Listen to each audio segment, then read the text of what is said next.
El quinto evangelio. Samael aún peor. Conferencia número 19. La predestinación, una ley modificable. Fecha de grabación: 1971. Lugar de grabación, no consta. Contexto: antigua transcripción. Fuente del texto: primera edición de Mirando al Misterio. Cuando llega la hora de la muerte, concurre al lecho del agonizante el ángel encargado de cortar el hilo de la existencia. En el instante preciso en que exhalamos el último aliento, el ángel de la muerte saca el alma del cuerpo, y corta con su guadaña el cordón de plata, cierto hilo misterioso, plateado que conecta al alma con el cuerpo físico. Tal cordón magnético puede alargarse o acortarse hasta el infinito. Se dice que el sueño es una muerte chiquita. Sabido es, que durante este estado, el alma está fuera del cuerpo, y viaja a remotas distancias, unida al cuerpo físico por el hilo de plata, el cual tiene la propiedad de alargarse hasta el infinito.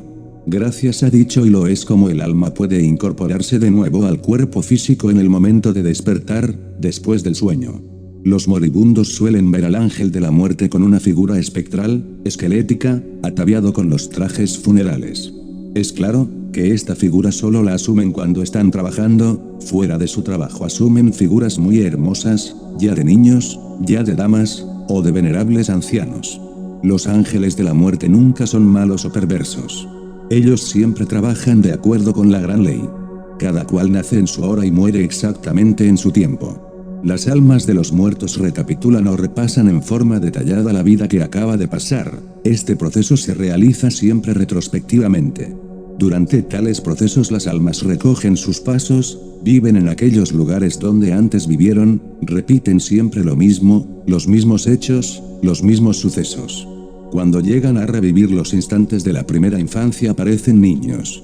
Es obvio que una vez repasada la vida, tal como sucedió, se presenta ante los señores del karma, ante los tribunales de la ley, listos para ser juzgados. Esto es lo que se llama presentarse uno ante los tribunales de Dios. De tal juicio, tal fallo, resulta el porvenir de cada alma. Algunas almas suben a las regiones celestes antes de regresar a este mundo, otras entran en los mundos infiernos, situados estos últimos dentro del interior de la tierra, y otras, finalmente, regresan inmediata o mediatamente, a este valle de lágrimas. Esto de retornar o regresar a este mundo suele ser bastante doloroso. Desafortunadamente siempre nos toca regresar. Los ángeles de la vida conectan el hilo de plata con el zoospermo que va a ser fecundado en una matriz. La criatura se gesta en el vientre, pero el alma que regresa, solo entra realmente en el cuerpo en el instante en que el niño hace la primera inhalación de aire. Comprender esto es vital e indispensable. Así pues, nosotros antes de esta vida que tenemos actualmente tuvimos no solo una pasada existencia, sino muchas otras.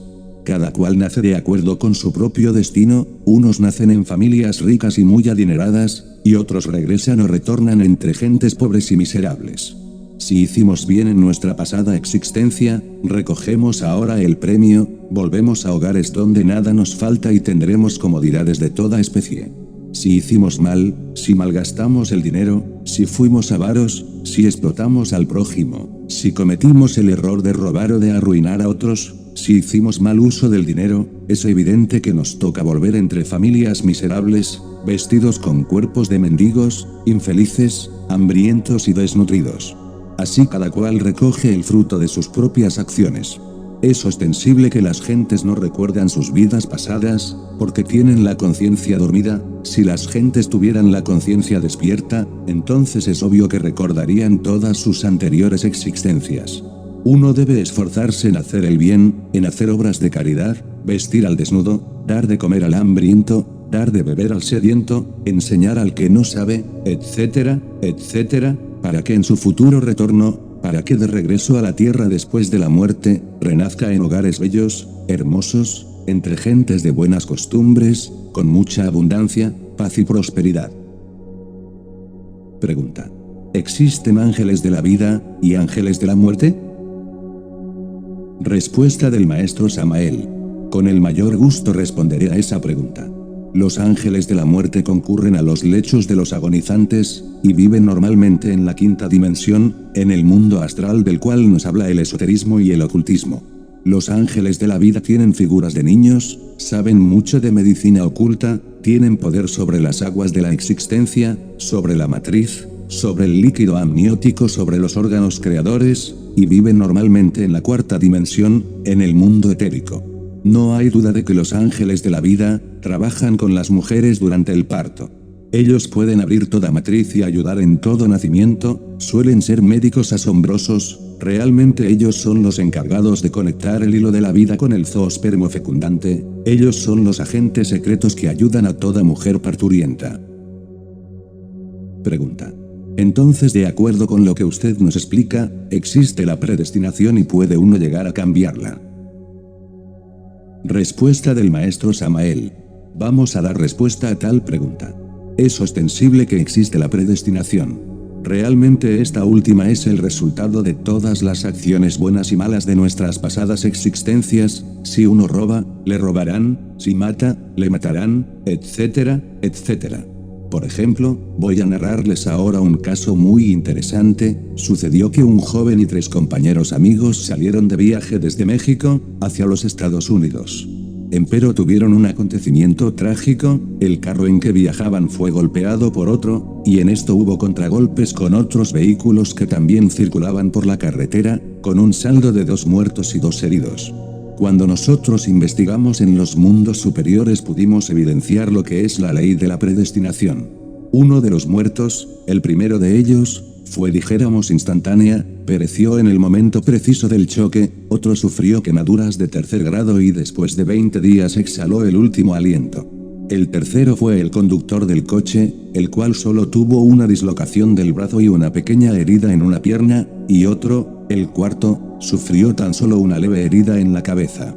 Nosotros investigamos especialmente a los 3 primeros y el resultado fue el siguiente. Quien pereció primero había vivido en México durante la época de Don Porfirio Díaz. Es claro que había sido un rico poderoso, un gran hacendado déspota, que gozaba atropellando a los pobres trabajadores, echando los caballos sobre los campesinos en los caminos, etc. Quien muriera de quemaduras graves, había cometido el error de echar gasolina sobre los cuerpos de sus hermanos cuando estos últimos dormían en la noche, y luego les había prendido fuego. Ese había sido pues su delito más grave en su pasada existencia, y ahora perecía entre un carro incendiado, moría con quemaduras de 3er grado. En cuanto al tercero, había hecho sufrir a un joven en su pasada existencia, resulta que en pandilla de muchachos lo habían golpeado y le había dislocado un brazo jalándoselo violentamente, ahora recibía la consecuencia durante el accidente, así pues cada cual nace con su propio destino. Podría ser modificado el destino haciendo muchas obras de caridad, dedicándose al bien, practicando las obras de misericordia, etc. Queda pues aclarado el hecho concreto de que el destino también puede ser modificado, porque cuando una ley inferior es trascendida por una ley superior, la ley superior lava a la ley inferior. Haz buenas obras para que pagues tus deudas. Fin de la conferencia.